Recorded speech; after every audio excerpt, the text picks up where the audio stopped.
ধর্মপ্রাণ শ্রোতা মণ্ডলী, আসসালামু আলাইকুম।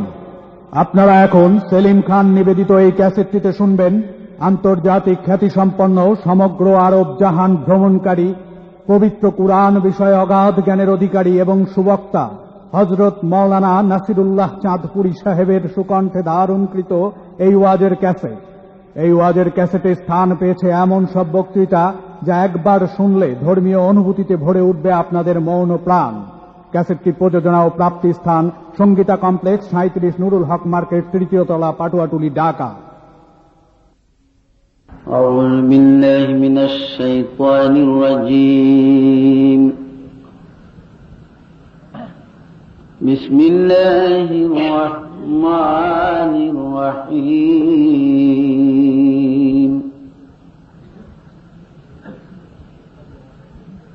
وإذا أنعمنا على الإنسان أعرض ونأى بجانبه وإذا مسه الشر كان يئوسا قل كل يعمل على شاكلته فربكم أعلم بمن هو أهدى سبيلا. صدق الله العظيم وبلغنا رسولنا الكريم. দুইটা জিনিসের মাধ্যমে, এক নম্বরে আমাদের অন্তরে থাকতে হবে আল্লাহর ভয়, দ্বিতীয়ত আমাদের অন্তরে থাকতে হবে রাসূল পাক সাল্লাল্লাহু আলাইহি সাল্লামের প্রেম, মহব্বত।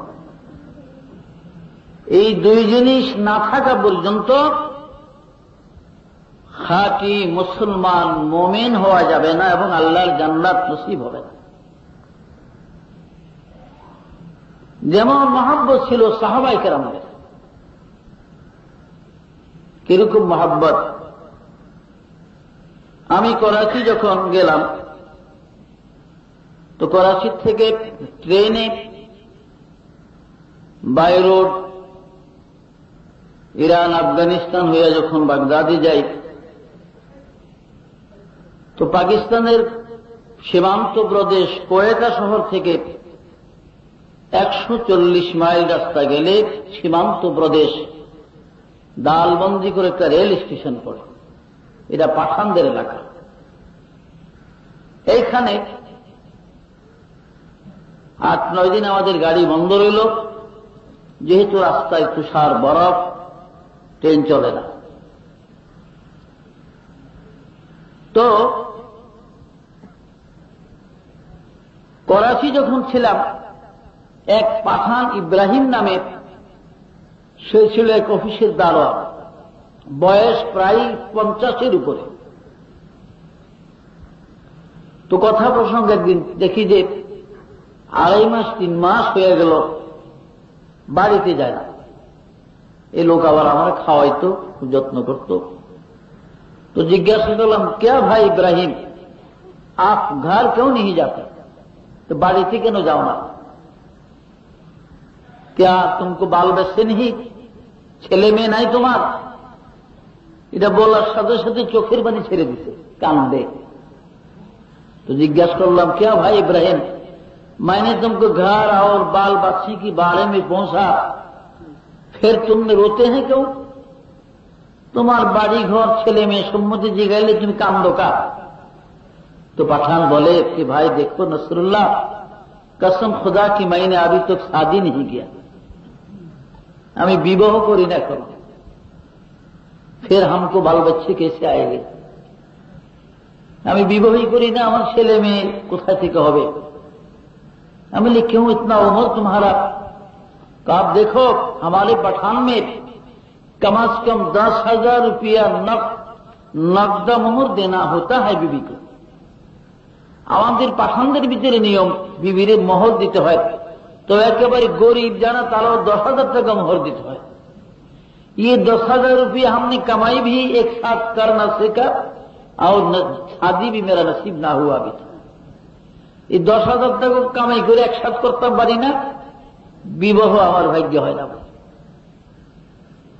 আর আমাকে সোনার বাংলাত মাশাআল্লাহ কি কম, একজনের জামা কাপড় হাওলাত লইয়া আর এক দোকান বাতাসা ধোয়া বাকি লইয়া গিয়েও বিয়া করে আমার, ঠিক না? আবার থাকেও হেরুমই বিয়া, সকালে বিয়া করলে বিয়া দেয় কিরে হরবাই যাচ্ছে বউ নাই, বউ গেছে গে আর বাতাসা আর হাওলাত করি না জামা কাপড়ের বিয়া কতক্ষণ থাকে, আর কেউ বেশি করে থাকতে পারে বিয়া। তো একদিন ওই পাঠান আমাকে কথা প্রসঙ্গে বলে, ভাই নাসরুল্লাহ এক अजीब बात, একটা आश्चर्य কথা। क्या अजीब? कि तुम्हारा बंगाली आदमी कसा मछली खाते हो, कोई तोरा बांगालीरा कासा माछ खास, कासा माछ खाई बोले। तो बोललाम जे कौन कहा तुम्हें? अरे यार हमने मछली पका कर खाया और आजमाया था, कसम खुदा की मछली से कासा बुआ रही, माछ पाक করে খায়া চাইছি, আল্লাহর কসম কাঁচা গন্ধ আসে। তোরে যে গেলাম যে আমরা তো জীবন বইলেই খাই, তুমি পাক করছো কেমবে?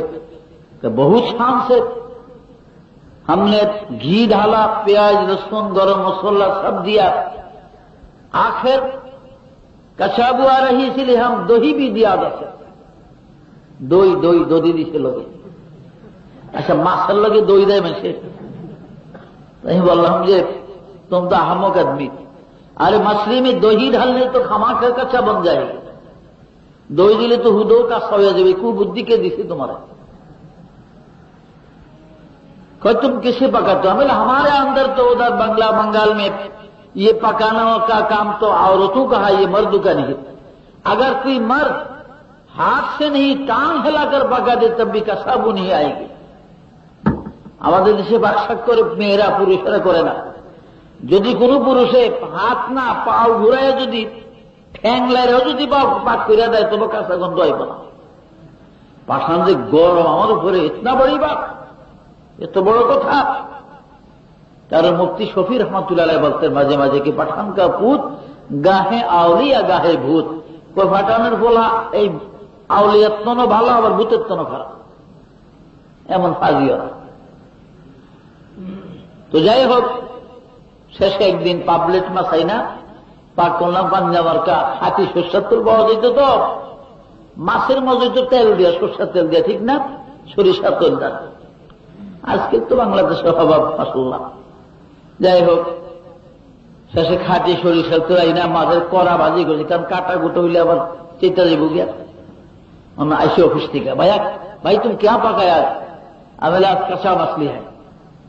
মাছের রং দেখে দুই তিন টুকরা খালি খেয়া বলেছে হুদা রুটি ছাড়া, খায়া যে মজা হয়েছে আমার একে দোনো হাত ধরছে, ভাই নাসরুল্লাহ कसम खुदा की ये मछली सारा मैं खाऊंगा, মাছের সব আমি খাবো, তুমি দুম্বে কি গোস্ত যে রুটি খাও, তুই দুম্বার গোস্ত দিয়া খা, আমি মাছ দিয়া খাই।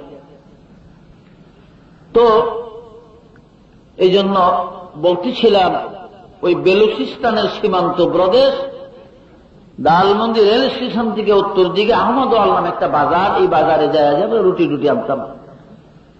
একদিন আসরের পরে এক পাঠান আলেম ওয়াজ করতেছে, ওয়াজের প্রসঙ্গে সে বলে যে নবী দা কদর জানে সাহাবী, নবী দা কদর জানে সাহাবী, मछली दा कदर जाने बंगाली, मछली दा कदर जाने बंगाली। নবীর কদর জানত, নবীর প্রেম মহব্বত জানত একমাত্র সাহাবায়ে কেরামরা, আর মাছের কদর জানে বাঙালিরা। বাঙালিরা মাছের কদর জানে, আর নবীর ইজ্জত নবীর কদর জানত সাহাবারা। ভাইরা আমার, হুনাইনে যুদ্ধের রণডঙ্কা বেজে উঠেছে। আগামী দিন হুনাইনের যুদ্ধ। আল্লাহর হাবিব হুনাইনের যুদ্ধের জন্য 3 জন সেনাপতি নিযুক্ত করলেন, 3 জন কমান্ডার করলেন। তার মধ্যে প্রথম সেনাপতি বানালেন হুযায়ফাকে। হুযায়ফা রাদিয়াল্লাহু আনহু হুনাইনের প্রথম সেনাপতি নিযুক্ত হলেন, তার সহকারী আরো 2 জন। আগামী দিন হুনাইনের যুদ্ধ। আজ সন্ধ্যা রাত্রিতে মদিনার কোন এক মহল্লায় হুযায়ফার বিবাহ হয়ে গেছে। ফিকার কিতাবে আছে আর নিকাহ ইউনাকিদু বিল ইজাবি ওয়াল কবুল, স্বামী স্ত্রীর স্বীকৃতির মাধ্যমে বিবাহ বন্ধন হয়। ইজাব কবুল হয়ে গেছে। মজলিসের ভিতরে মিষ্টি বা শরবত বিতরণ চলতেছে। ঠিক এমনি মুহূর্তে মদিনা থেকে একজন কাছের আসলেন একটা চিঠি নিয়ে। ওই চিঠিকার আনিয়া হুযায়ফার হাতে দিলেন। হুযায়ফা চিঠির শিরোনাম পড়ে দেখে, মিনাল মদিনাতিল মুনাওয়ারা কাতাবনা ইলা হুযায়ফা আনা নবী মুহাম্মদুর রাসূলুল্লাহ সাল্লাল্লাহু আলাইহি ওয়াসাল্লাম। শিরোনামে নবীজির নাম দেখে হুযায়ফা চিঠিখানা চুমা দিলেন, চোখে লাগাইলেন, মাথায় লাগাইলেন, বুকে লাগাইলেন। আর হুযায়ফা আস্তে নবীর মজলিস থেকে উঠে গেলেন। চিঠিখানা পেট কিনারে যে চিঠিখানা খুললেন। চিঠি পড়ে দেখেন আল্লাহর নবী লিখেছেন, হুযায়ফা রে, আগামী দিন হুনাইনের যুদ্ধ রে হুযায়ফা, এই যুদ্ধের জন্য আমি 3 জন সেনাপতি বানাইছি। তার মধ্যে প্রথম সেনাপতি তোমাকে করেছি। কাজে তোমার নবীর চিঠি পাওয়া মাত্র হুযায়ফা দেরি করিও না, তাড়াতাড়ি মদিনায় চলে আসো, কারণ যুদ্ধের সামানা তৈয়ার করতে হবে। আগামী দিন ফজরের পর ইনশাআল্লাহ আমরা হুনাইনের ময়দানে যাব। চিঠিখানা পড়ে হুযায়ফা আবার চুমা দিলেন, আবার বুকে লাগাইলেন। চিঠিখানা সুন্দর করে ভাঁজ করে পকেটে রেখে ঘোড়ার কাছে গেলেন। ঘোড়া ঠিকঠাক করে ঘোড়ায় উঠে বসলেন। তলোয়ার হাতে লইয়া ঘোড়ার বাগ মদিনার দিকে ঘুরিয়ে দিলেন। মজলিসের জন্য তারা মজলিসের লোকেরা জিজ্ঞাসা করলেন, হুযায়ফা গো, কোথায় যাও? বলে, আমি যেতেছি রাসূলের দরবারে। আগামী দিন হুনাইনের যুদ্ধ। এই যুদ্ধের 3 জন সেনাপতি আল্লাহর হাবিব প্রথম সেনাপতি আমাকে করেছেন। কাজে নবীজির চিঠি পেয়েছি, আর আমি থাকতে পারি না, আমি রাসূলের দরবারে মদিনায় চলে যাই। মাত্র 18 বছরের যুবক হযরত হুযায়ফা রাদিয়াল্লাহু আনহু। মজলিসের মুরব্বীরা বলে, হুযায়ফা, বিবাহের পরে নিজের বিবির চেহারা দেখা তো সুন্নাতে রাসূল, একটু অপেক্ষা করে অন্তত বিবির চেহারাটা একবার দেখে যাও, নবীর সুন্নতটা আদায় করে যাও। হুযায়ফা বলেন, না, আমি দেরি করতে পারি না, কারণ আল্লাহর হাবিবের চিঠি যখন পেয়েছি আর আমি থাকতে পারি না। আমার নবীর চেহারা দেখার আগে, নবীর মুখ দেখার আগে বিবির চেহারা দেখে গো হুযায়ফার জন্য হারাম হয়ে গেছে।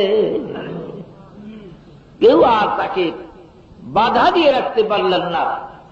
দ্রুত গতিতে ঘোড়া চালাইয়া হুযায়ফা মদিনায় চলে গেলেন নবীর দরবারে। মজলিসের মানুষেরা করে দাঁড়িয়ে আছে। মহব্বত কাকে বলে? হুজুর খুশি হলেন হুযায়ফারে দেখে। যাও বাবা হুযায়ফা, যুদ্ধের সামানা তৈরি করতে থাকুক। কালকে ফজরের পর ইনশাআল্লাহ আমরা হুনাইনের ময়দানে রওনা হব। সারা রাত্র যুদ্ধের আসবাবপত্র রেডি করলেন, সৈন্য সামন্ত করে ঠিকঠাক করতে করতে হযরত বেলাল মদিনার মসজিদে ফজরের আযান দিয়েছে। জামাতের সাথে নামাজ আদায় করে মসজিদের বারান্দায় আল্লাহর নবী সাহাবাদেরকে সামনে নিয়ে বসছেন, সেনাপতিরা বসেছেন। যুদ্ধ সংক্রান্ত ব্যাপারে বিভিন্ন আলাপ আলোচনা করতেছেন। এই সময় একজন কাছের একটা চিঠি এনে হুযায়ফার হাতে দিলেন। চিঠিটা খুলে দেখলেন এই চিঠিটা নববধূ লিখেছে, নতুন বউ চিঠি লিখছে। গত সন্ধ্যায় যে মেয়ের সাথে তার বিবাহ বন্ধন হয়েছে, ওই নববধূ নতুন বউ চিঠি লিখেছে। লেখছে, হুযায়ফা গো, তুমি তো আমার স্বামী, গত সন্ধ্যায় তোমার সাথে আমার বিবাহ হলো, তুমি মদিনায় চলে গেলে, তোমার সাথে আমার দেখা হলো না গো স্বামী। এই স্বামী, আমি জানি আল্লাহর নবী তিনজন সেনাপতি যে যুদ্ধের জন্য বানায়, এই যুদ্ধের প্রথম দুইজন শহীদ হইয়া যায়। যে যুদ্ধের দুইজন সেনাপতি করে, ওই যুদ্ধের প্রথম সেনাপতি শহীদ হয়ে যায়। যে যুদ্ধের জন্য রাসূল একজন সেনাপতি বানায়, ওই যুদ্ধের সেনাপতি যুদ্ধে মরে না, তিনি সহি সালামতে খিমায় ফিরে আসেন। স্বামী গো আমার, হুনাইনের জন্য আল্লাহর নবী তিনজন সেনাপতি বানাইছে, এক নম্বরে আপনি। আমি জানি হুনাইনের ময়দানে তিন সেনাপতির মধ্যে আপনি প্রথম শহীদ হয়ে যাবেন। আমি যে আপনার স্ত্রী, কলেমার বন্ধন হলো, আমি তো এক নজর আপনাকে দেখলাম না। কিয়ামতের ময়দানে আপনি যে আমার স্বামী ছিলেন, আমি কেমন করে সেদিন আপনাকে চিনব? কাজী স্বামী গো, মেহেরবানি করে যদি একবার আসতেন, আমি এক নজর আপনাকে দেখতাম। হুযায়ফা অপর পিঠে লিখে দিলেন, বিবি আমার সময় নাই, আমি আসতে পারলাম না। নিকটেই মহল্লা কাছে চলে গেলেন।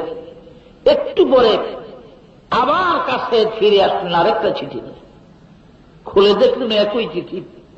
বিবির অনুযোগ, হে স্বামী, দয়া করে যদি আসতেন, আমি প্রাণ খুলে একবার দেখতাম আপনাকে। স্বামী গো আমার আসেন দয়া করে। হুযায়ফা লিখে দিলেন, আমার সময় নাই। একটু পরে কাছে চিঠি নিয়ে আবার আসলেন। আল্লাহর নবী বলেন, হুযায়ফা রে, কে চিঠিগুলা লেখে বারবার তোমাকে বিরক্ত করে? বলে, হুজুর গত সন্ধ্যায় আমার বিবাহ হয়েছে অমুক মহল্লাতে, আমার সেই নববধূর সাথে মাত্র ইজাব কবুল হয়েছিল, কিন্তু বিবিকে আমি দেখি নাই, বিবি আমাকে দেখে নাই। তাই নববধূ চিঠি লেখে দেখা করার জন্য। আল্লাহর নবী বলেন, হুযায়ফা রে, যাও তাড়াতাড়ি দেখা করে আসো, দেরি করিও না, আমি মদিনার পথে দাঁড়িয়ে রইলাম। হুনাইনের প্রথম সেনাপতি জঙ্গি ঘোড়ায় চড়ে, যুদ্ধের ধার তীর তলোয়ার নিয়ে ঘোড়ায় চড়ে তিনি দ্রুত গতিতে ঘোড়া চালাইয়া শ্বশুর বাড়ির দরজায় ডাক দিলেন, বিবি গো, ও হুযায়ফার বিবি, কেন বিরক্ত করো, বারবার চিঠি পাঠাও, আসো, তোমার কি কথা বলার বলে যাও, আমি দেরি করার সময় নাই গো, কারণ দিনের নবী হুনাইনের মাঠে যাওয়ার জন্য আমার অপেক্ষায় দাঁড়িয়ে আছে। আওয়াজ শুনিয়া বিবি দৌড়িয়ে আসলেন, স্বামীর সালাম দিলেন, কদম রুশি করলেন, আর বলে, স্বামী দয়া করে একটু নামতেন, আমি শুধু এক গ্লাস শরবত আপনাকে করে দেই। হুযায়ফা বলেন, না গো বিবি, শরবত পান করার মতন সময় নাই গো, কি বলবা তাই তুমি তাড়াতাড়ি বলো, আমি ঘোড়ার থেকে নামতে পারবো না, কি বলার এখনই তুমি বলো। এবার বিবি বলে, স্বামী বলবো কি আর, আমি শুধু একটু মুনাজাত করবো, 2 হাত তোলে, আপনি শুধু আমার মুনাজাতের মধ্যে একবার আমিন বলবেন। অর্থাৎ আমি যা বলি আপনি আমিন বললে কি হবে? কবুল। কেননা আমি জানি নবীর সাহাবীরা জিহাদের পোশাক পরিধান করে যুদ্ধের ময়দানে যখন রওনা করে, ওই সময় তাদের জবান দিয়ে যা বলে তাহাই আল্লাহর দরবারে কবুল হয়ে যায়। হুযায়ফা বলেন, বিবি তুমি মুনাজাত করো, আমি দরকার মনে করলে আমিন বলবো। সুবহানাল্লাহ, শর্ত লাগিয়ে দিলেন। এবার বিবি মুনাজাত দিলেন, আল্লাহ ও মাবুদ, আমি তো জানি হুনাইনের ময়দানের যখন প্রথম সেনাপতি আমার স্বামী হুযায়ফা, তিনি যুদ্ধে আগে মারা যাবে, কিন্তু মাবুদ গো, তোমার কাছে ফরিয়াদ, এই নববিবাহিতা আমি, কালকে মাত্র রাত্রিতে বিবাহ হল, আজকে আমার স্বামী যুদ্ধে যায়।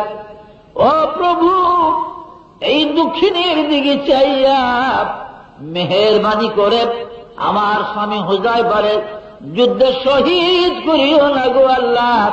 এই অভাগিনীর দিকে চেয়ে আমার স্বামীকে জয়যুক্ত করে ফিরাইয়া দিও। হুযায়ফা হাত ছেড়ে দিলেন আর স্বামীর দিকে চাইয়া বিবি বলেন, স্বামী যদি একটু আমিন বলতেন দয়া করে, তাহলে দোয়াটা কবুল হয়ে যায়। 2 হাত ছাড়িয়া দিয়া হুযায়ফা কয়, বিবি গো, কসম আল্লাহর, আমি আমিন বলতে পারবো না, কারণ আল্লাহর কসম, ওই দেখা যায় বেহেশতের দরজায় জান্নাতি হুরের আগের মালাক মুহাম্মদী জামলা লইয়া হুযায়ফার জন্য তাকবীর দিতেছে। কাজী বিবি গো, কসম আল্লাহর, মদিনায় থাইকা যদি জানতাম গো বিবি, তোর মুনাজাতের আমিন বলার জন্য আমার ডাকছো বিবি, কসম আল্লাহর, আমি মদিনা থেকে আসতাম না, কারণ আসা যাওয়াতে যেই সময় নষ্ট করলাম, এতক্ষণ আমি মদিনায় থাকিয়া আমার দিনের নবীর মুবারক চেহারা প্রাণ খুলিয়া আমি বসে বসে দেখতাম। হুযায়ফা বলেন, বিবি আমি চলে গেলাম, দোয়া করি আমার সঙ্গে, হয়তো আর দেখা হবে না, দেখা কিয়ামতের মাঠে হবে। এ বিবি অপেক্ষা করো গো, একটু পরে হুনাইনের রণ ময়দান থেকে হুযায়ফার শহীদের লাশ ফিরে আসলে প্রাণ খুলিয়া তুমি দেখে নিও। এই বলতে বলতে ঘোড়া চালাইয়া হযরত হুযায়ফা নবীর দরবারে চলে যায়। রাসূলের সাথী হইয়া হুনাইনের ময়দানে গেলেন। যুদ্ধ করতে করতে হযরত হুযায়ফা হুনাইনের মাঠে শহীদ হয়ে যায়। ইন্না লিল্লাহি ওয়া ইন্না ইলাইহি রাজিউন। এজন্য বলেছিলাম, ওই পাঠান বলেছিল, নবী দা কদর জানে সাহাবী, মাছলি দা কদর জানে বাঙালি।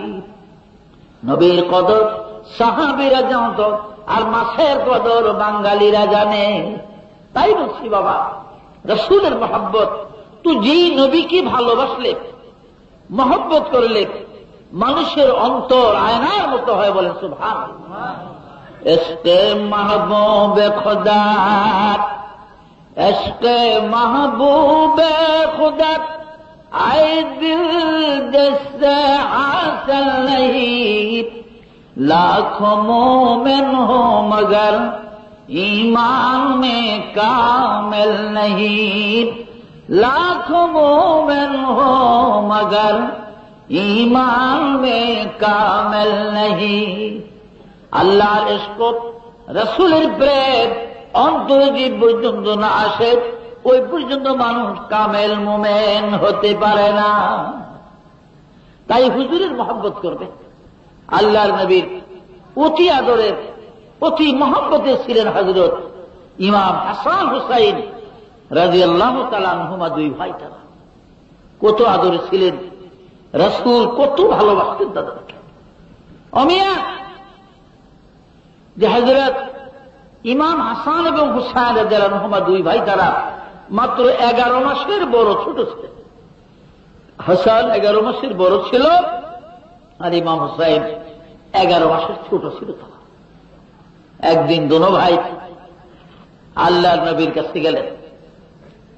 হুজুর সাল্লাল্লাহু আলাইহি সাল্লাম এর আগে বহুবার নবীজিরে বলছে, দোনো ভাই, নানা আমাকে একটা ঘোড়া কিনে দেন, একটা ঘোড়া দেন, আমরা ঘোড়া দৌড়াবো। বলে আচ্ছা দিব। হুজুরের সমর্থনে ছোট্ট মানুষ ঘোড়া দিয়ে করবো কি?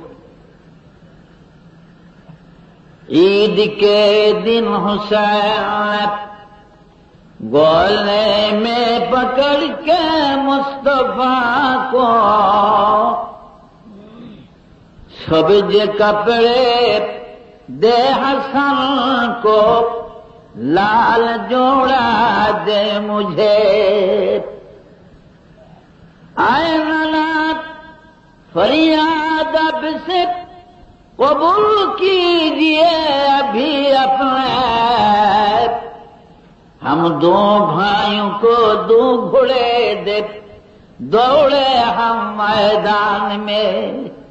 ও নানা, হাসানের বড় ভাইয়ের সবুজ কাপড় কিনা দেন আর আমার দেন লাল রঙ দেন, আর আমাকে দুই ভাইয়ের দুইটা ঘোড়া দেন, আমরা ঘোড়ায় চড়ে ময়দানে ঘুরবো ঘোড়া নিয়ে।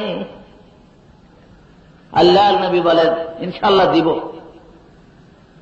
একদিন হুজুর সাল্লাল্লাহু আলাইহি সাল্লাম তাশাহুদের নামাজ পড়তে গেছেন মদিনার মসজিদে। তাশাহুদ বুঝেন তো? একজনে জিজ্ঞেস, তোমার ছেলে মেয়ে কয়জন? কতজন? আমার আসলই নাই। আসল বুঝেননি? আসল মানে বউ নাই। বউ না থাকলে ফুল আমি থাকবো কইতো। হেরে জিজ্ঞেস, তোমার ছেলে মেয়ে কয়জন? আমার আসলই নাই, মানে বউই নাই।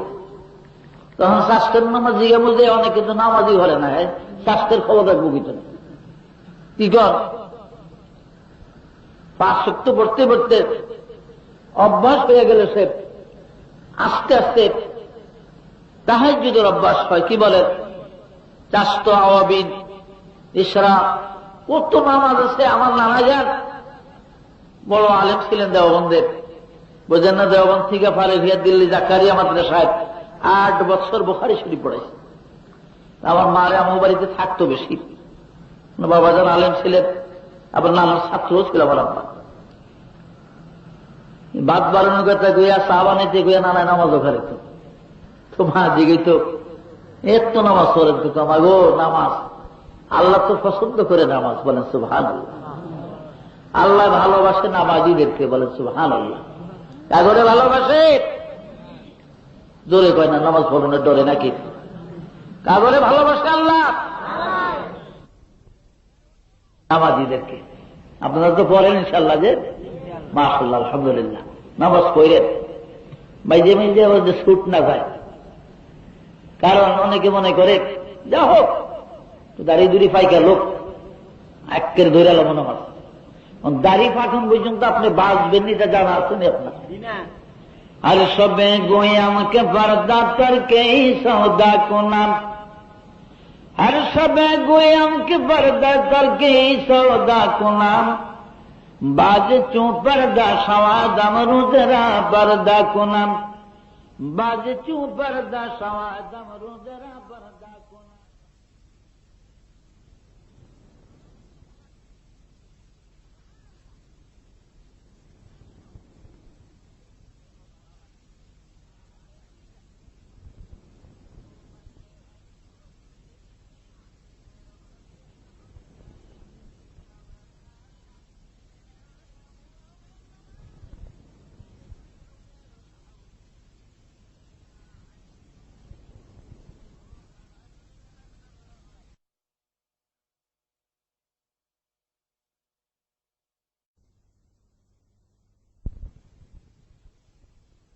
गोयम के पर्दा करके सौदा को नाम, हर सब गोयम के पर्दा करके सौदा को नाम, बाज चू पर्दा सवादम रुदरा पर्दा को नाम, বাজ চু পর্দা সওয়াদম রোজরা পর্দা কো নাম। ও মানুষ, তুমি কয়দিন দুনিয়াতে থাকবা তোমার জানা নাই।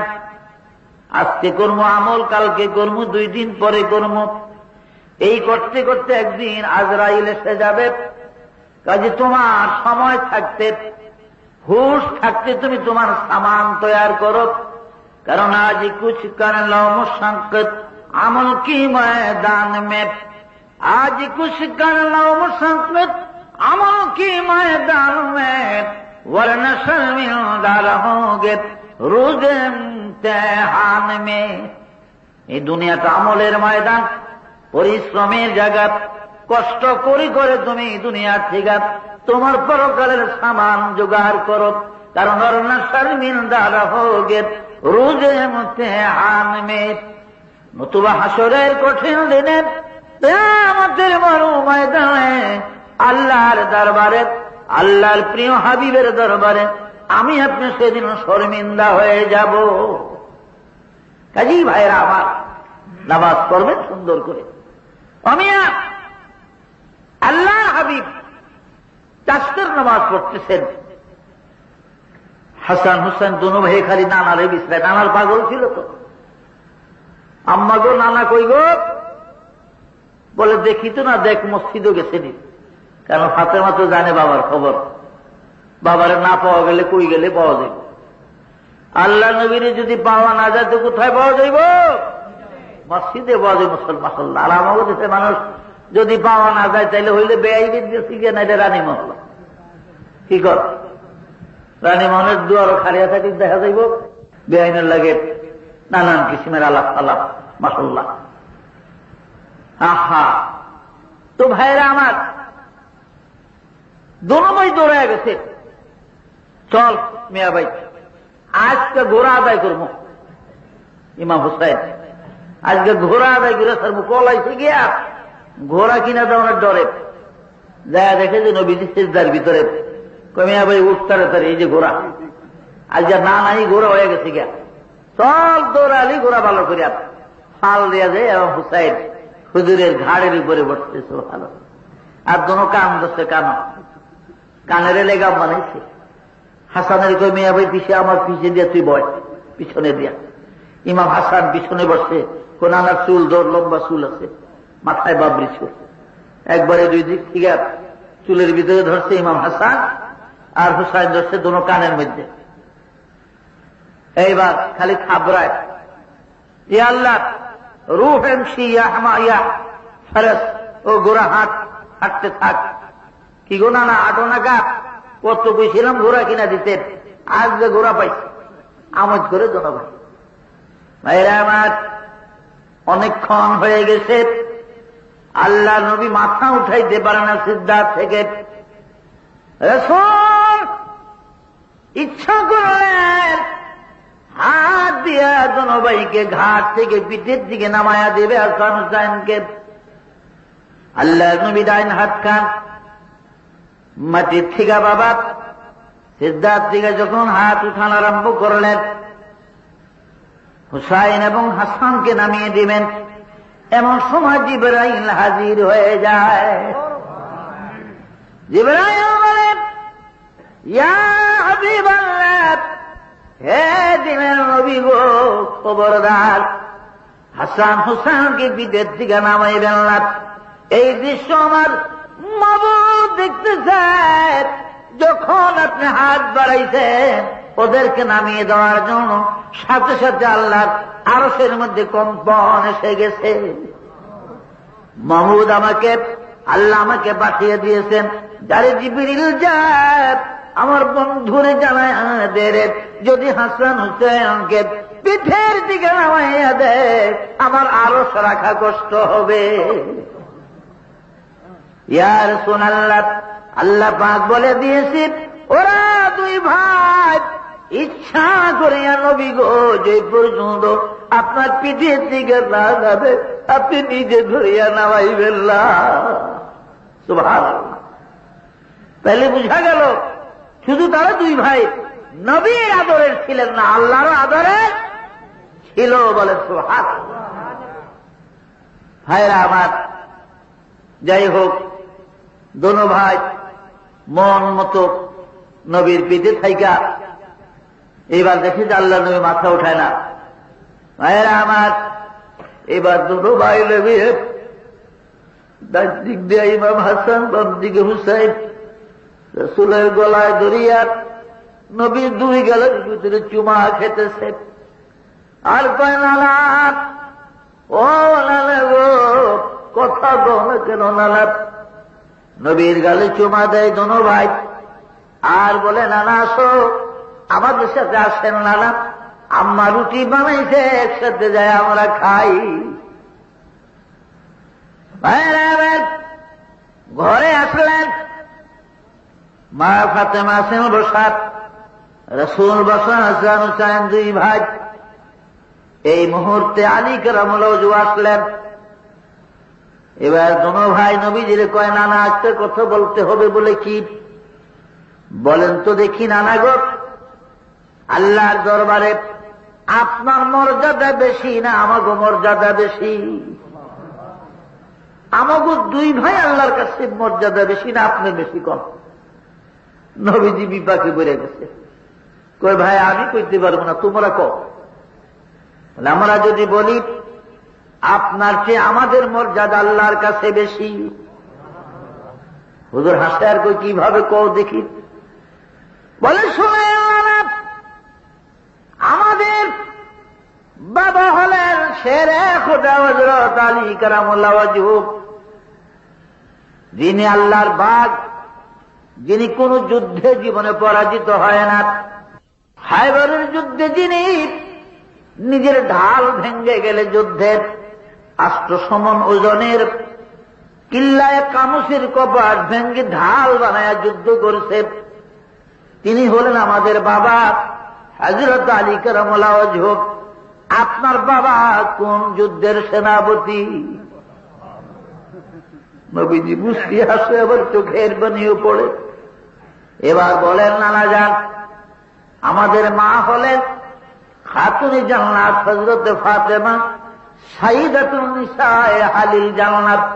বেহেশতের মেয়েদের সরদার হবে আমাদের মা জননী হযরত ফাতেমা। আপনার মা কোন জান্নাতের সরদার? নবীজি চোখের পানিও পড়ে মুস্কি হাসে। এবার বলেন, নানা আমাদের নানি যান মক্কার হাজুর মাকামে আমার নানি হযরত খাদিজার কবর, যে আমার নানির দুনিয়ার যত ধন সম্পদ মক্কার ছিল নানা আপনারে দিয়া দিছে।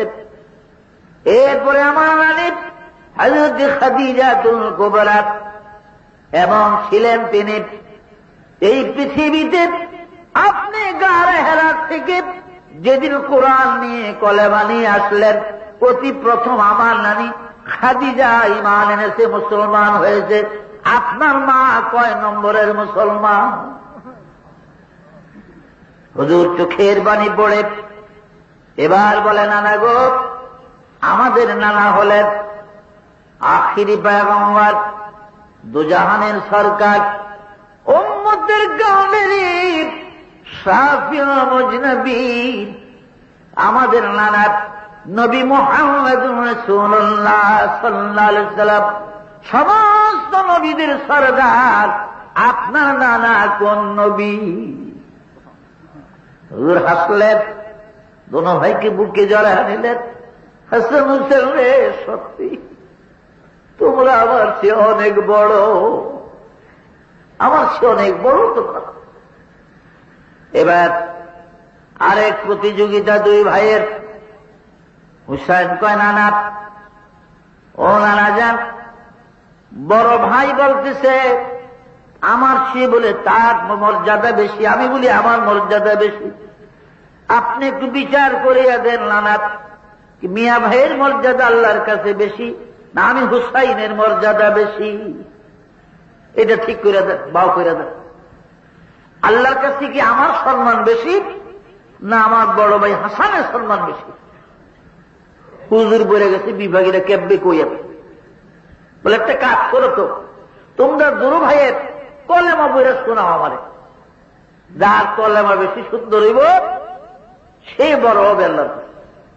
বলে ঠিক আছে।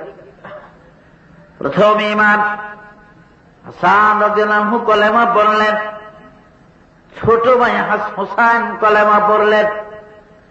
আল্লাহ নবী বলেন, কসম আল্লাহর, আমি ফরক করতে পারি নাই, আমি বাঁচতে পারি নাই, নম্বর দিতে পারি না যে কার পড়া সুন্দর, কার বেশি কার কম। মনে হয় দুনো ভাইয়ের পড়া একই রকমের, একই গলার আওয়াজ। আড়াল থেকে বসে বসে শুনলে হাসান পড়লে যেন হাসানের গলা, হুসাইন পড়লেও যেন হাসানের গলা, একই আওয়াজ। বলে আমি তো বলতে পারলাম না। আচ্ছা নানা বলেন। হুজুর বলেন ঠিক আছে, একটা কাজ করে এবার কাগজের মধ্যে ওদি আমার দুই দিকে দুইজন চলে যাও।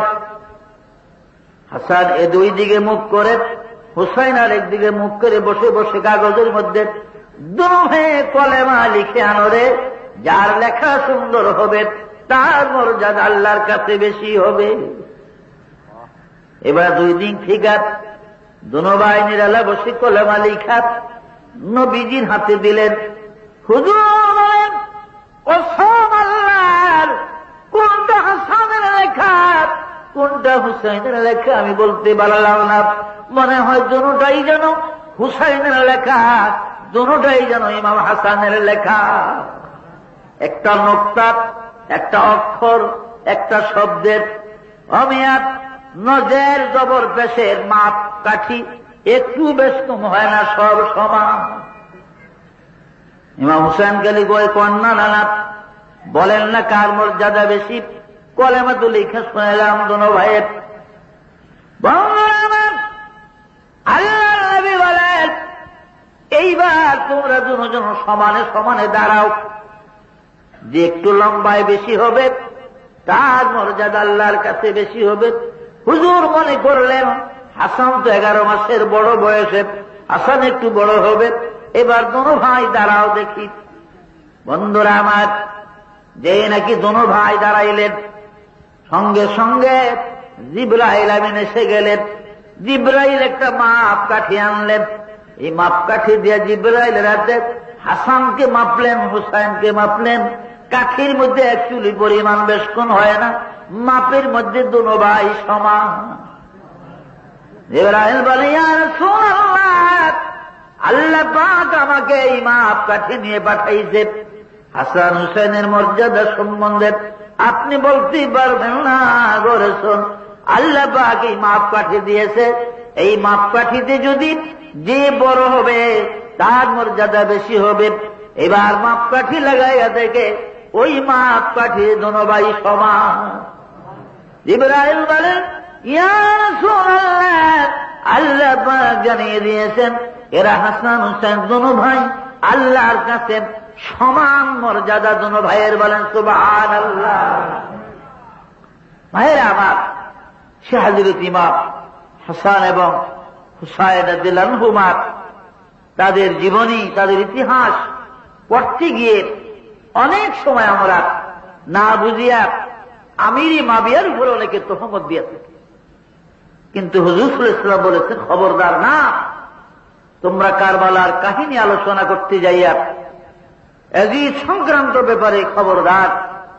হাসান হুসাইনের মহব্বত দেখাইতে গিয়া আমার মাবিয়াকে কেউ গালি দিও না, কেউ গালি দিবে না আমার মাবিয়াকে। কারণ আসহাবিকা নজুম, আমার এক একজন সাহাবী আকাশের এক একটা তারকার মতো। বলেন সুবহানাল্লাহ।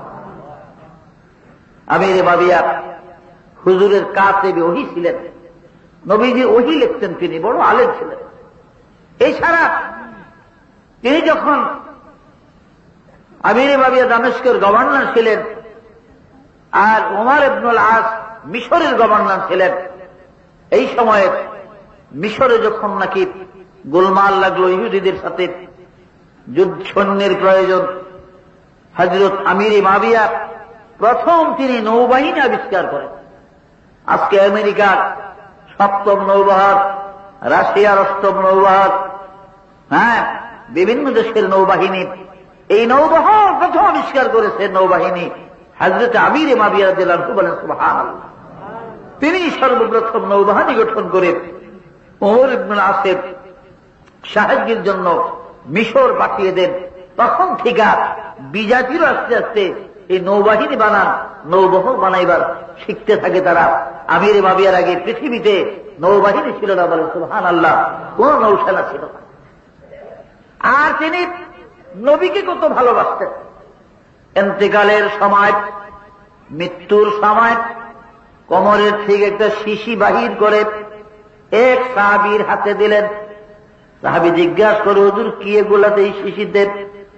রে সাহাবী, সালমান ফারসি যখন আল্লাহর নবীর হাতে পায়ের নখ মুবারক কাটত, আমি তখন নখের কণাগুলি উঠাইয়া উঠাইয়া এই শিশির মধ্যে জমা করেছি। বড় বড় নখগুলা, নখের টুকরাগুলা মাটির নিচে দাফন করা হয়েছে। সূক্ষ্ম সূক্ষ্ম গুলা আমি যেগুলো হাতে ধরতে পারতাম না, আমি আমার জিহ্বা লাগাইয়া এই শিশির মধ্যে জমা করেছি। আল্লাহর নবীর হাত পায়ের নখ মুবারক। রে সাহাবী, কবর ভীষণ জায়গা রে কবর। কারো দুঃখের জায়গা হবে, কারো শান্তির জায়গা হবে, কারো মুসলিম শরীফের হাদিস আল্লাহর নবী বলেন, আল কবরু রাউদাতুম মিন রিয়াদিল জান্নাত আও হুফরাতুম মিন হুফারিল নার। কবর এমন একটা জায়গা রে, কারো কারো কবর জান্নাতের বাগান হবে, বলেন আলহামদুলিল্লাহ। আবার কারো কারো জন্য কবর হবে জাহান্নামের একটা গর্ত, বলেন নাউযুবিল্লাহ। আমি জানি না আমি মাবিয়ার কবর কেমন হয়, শান্তির হয় না অশান্তির হয়। রে সাহাবী, খোদা না খাসনা যদি বিপদে পড়ে যায় কবরে, তাহলে উসিলা আমার কি হবে? আমার ক্লাস কবরে রাখিয়া নবীজির হাত পায়ের নখ মুবারক গোলাপ সুন্দর করে পিষিয়া গুঁড়া করে সুরমার মতো আমি মাবিয়ার দুনো চোখের মধ্যে লাগাইয়া দিও রে। হতে পারে আল্লাহর হাবিবের এই নখ মুবারক আমার চোখে সুরমার মতো থাকলে আল্লাহ পাক আমার কবর শান্তির বাগান করে দিবে। কত মহব্বত ছিলেন রাসূলের জন্য, নবীর জন্য, বলেন সুবহানাল্লাহ। তো দুরূদ শরীফ পড়েন, আল্লাহুম্মা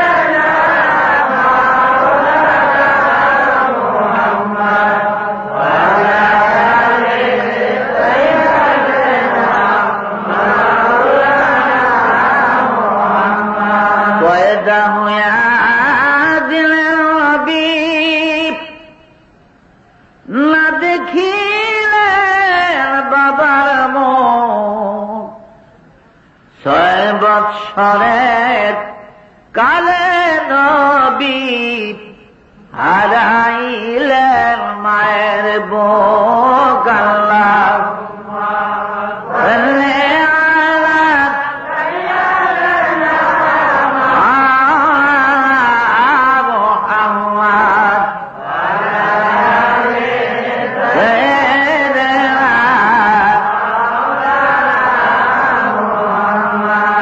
গাছে ছিল নবীজিকে, মাসে ছিল নবীজি,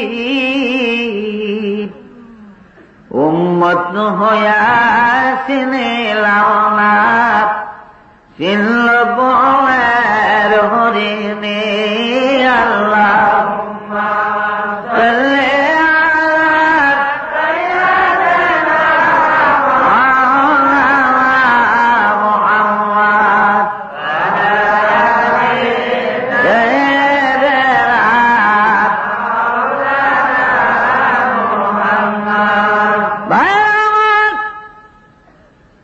আল্লাহকে ভয় করেন, মৌতকে ভয় করেন।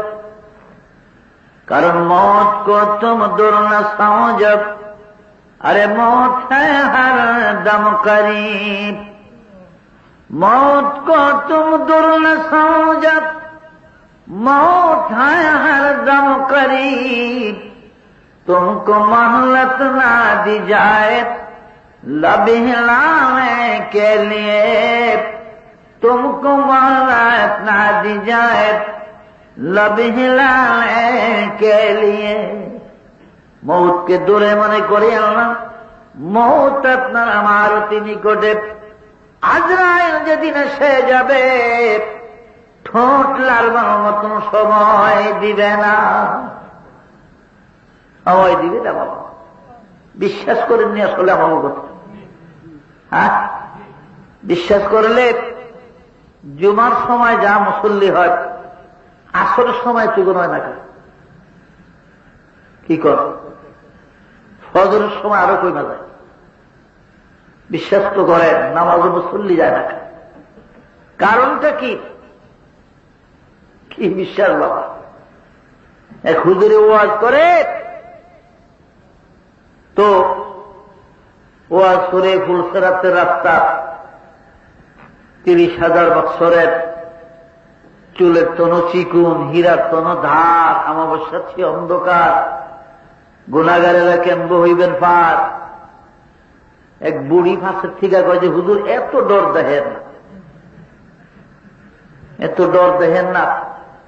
একেবারে 30,000 বছরের পর চুলের তনু চিকুন, তলোয়ারের তনু ধার বেশি, অমাবস্যা তো আবার অন্ধকার, অমাবস্যার চেয়ে বেশি। এইটা কোন একটা রাস্তা হইতে পারে, সিধা কোনদিন হেদিক দিয়ে কোনো পথই নেই, কোন পথ নাই। যেটা খুশি একখান দিয়ে যায় ওকে মিল করে। তো ভাইরা আমার, বিশ্বাস করেন, আজকে তো মৌলবীদের একটু দুশ্মনের নাহন লাগে, ভালো লাগে না বেশি। কিন্তু জাগা মতো গেলে বুঝবেন আপনার বন্ধু ছিল কারা আর দুশ্মন কারা ছিল দুনিয়া। কয়দিন আর এই দেশে কয়দিন মাতবরি করবে? কি বলেন? কয় বছর থাকবে? একদিন বিদায় নিতে হবে খানা থেকে। আমার আল্লাহ বলেন, বিসমিল্লাহির রহমানির রহিম, আইনামা তাকুনু ইউদরিকুমুল মাউত ওয়ালাউ কুনতুম ফি বুরুজিন মুশাইয়াদা। আল্লাহ বলেন, বান্দা, মৃত্যুর ভয়ে, মৌতের ডরে তুমি দুনিয়ার যেখানেই থাকো না কেন, যথাই যাও না কেন, স্বামীর বাদশা আব্রাহার মতো যদি লোহার মজবুত সিন্দুক বানাইয়া তার মধ্যে তুমি লুকাইয়া থাকো, আমার আজরাইল তোমারে ওই সিন্দুক থেকে ধরে নিবে রে, এই দুনিয়ার জমিনে থাকতে দিবে না। থাকতে পারবেন কোথাও লুকাইয়া? কোথাও লুকাইবার জায়গা নাই। এমন আসেনি দুনিয়ার। আজরাইল আলাইহিস সালাম ভুলে একটা মানুষের জান কবজ করতে পারে না। হরু ভাই বেই ভাই জায়গা জায়গায় ফলে ফলে রয়েছে, এখন বয়স 200 বছর। আসেনি এরকম কেউ? 200 বছর ধরে ফলিয়া ফলিয়া থাকে, বিশ্রিয়া হয় না তারা আজরাইল আছে। এরকম ভুলে চুকে রয়ে গেছে, ভুল নাই। এই পৃথিবীটা আজরাইলের কাছে কিরকম জানে? আপনি যে বর্তনে খাইতে বসেন, এই বর্তনের ভিতরে আপনার ভাত, লবণ, তরি তরকারি যেখানে যা থাকে, আমরা মুসলমানরা আলাদা আলাদা খাই। হিন্দুদের ভিতরে দেখবেন, হিন্দুদের ভিতরে ব্রাহ্মণ জাতীয় যারা, তারা একেবারে বড় একরকম কাঠের থাল থাকে, একটা থালা থাকে না, একবারে এখান দিয়ে ভর্তা, এদিক দিয়ে ডাইল, আর এখান দিয়ে শাক, আর এখান দিয়ে ভাজি, এক কিনারো লবণ, ঠিক না? একটার মধ্যে সব দিয়ে দেয়। আচ্ছা, এই লোকটার কি কোনো কষ্ট হইব খাইতে? আপনার বর্তন দিয়ে কোনদিন কষ্ট হয়েছে যে হ্যাঁ হ্যাঁ হাতে লাগুর ভাই না? হয়েছে এরকম? সহজ না। এই পৃথিবীটা তামাম তার চেয়ে সহজ হযরত আজরাইল ইসলামের কাছে বলে সুবহানাল্লাহ। সারাটা পৃথিবী এত সহজ আজরাইল আলাইহিস সালামের কাছে। কাজী তার থেকে বাঁচবার পলাইবার কোন পথ কোন রাস্তা নেই। আর মৌত বড় কষ্ট, বহুত কষ্ট মৃত্যু। ঈসা আলাইহিস সালামের জীবনের অতি প্রথম তিনি জীবিত করেছিলেন জমজম বাদশাকে। বাইতুল মুকাদ্দাস পূব দিকের যে দেওয়ালটা আছে, 4টা দেওয়ালের হেরেমের 5 মাইল করে দেওয়াল গোলাপ। জিদারুল সুলাইমান নবী পূব দিকের যে 80 হাত উঁচা দেওয়াল, এই দেওয়ালের পাশে সুলাইমান নবীর কবর। 21 হাত লম্বা কবরটি সুলাইমান নবীর। নবী সুলাইমানের রওজা, তার কবরের সামান্য দক্ষিণ পাশে একটা দরজা বাবে ইসবাত নামে। ইসবাতের দরজা দিয়া বাহিরে গেলে পূর্ব দিকের সমতল জমিনে ঈসা নবীর মা হযরত বিবি মারিয়াম আলাইহিস সালামের মাজার। যেদিন ঈসা নবী দুনিয়ার জমিনে ইনজিল কিতাব পান, ইনজিল কিতাব অবতীর্ণ হয়, তিনি তো মায়ের পেটের থেকে নবী হইয়া দুনিয়াতে আসতেন, কিন্তু কিতাব নাযিল হয়েছে তার 11 বছর বয়সের কালে। আর যেই দিন ঈসার উপরে ইনজিল কিতাব দিয়া যায় জিবরাইল, ওই তারিখে তার মা মারিয়াম মারা যায়। মারিয়াম ইন্তেকাল করেছে। মারিয়াম আলাইহিস সালাম ভাইরা আমার যখন মারা গেলেন, ঈসা নবী জয়তুন পাহাড়ের উপরে দাঁড়ায়া দাঁড়ায়া, জাবালে মাতলার উপরে দাঁড়াইয়া চিৎকার দিলেন, ডাকলেন, ও জেরুজালেমের মানুষেরা, আয় রে, তোরা আমার মায়ের জানাজায় আয়। কেউ আসে না, কোন মানুষ আসে না। ভাইরা আমার, কয়েকজন মাত্র সাথী তার, কোন রয়াতে লেখে 8 জন, কোন রয়াতে লেখে 10 জন মাত্র মুসলমান বানাইছিল। এই সাথীরা আসলো, মা জীবিত থাকতে 8 জন বা 10 জন মাত্র তার উম্মত ছিল। তার মা যতদিন ছিলেন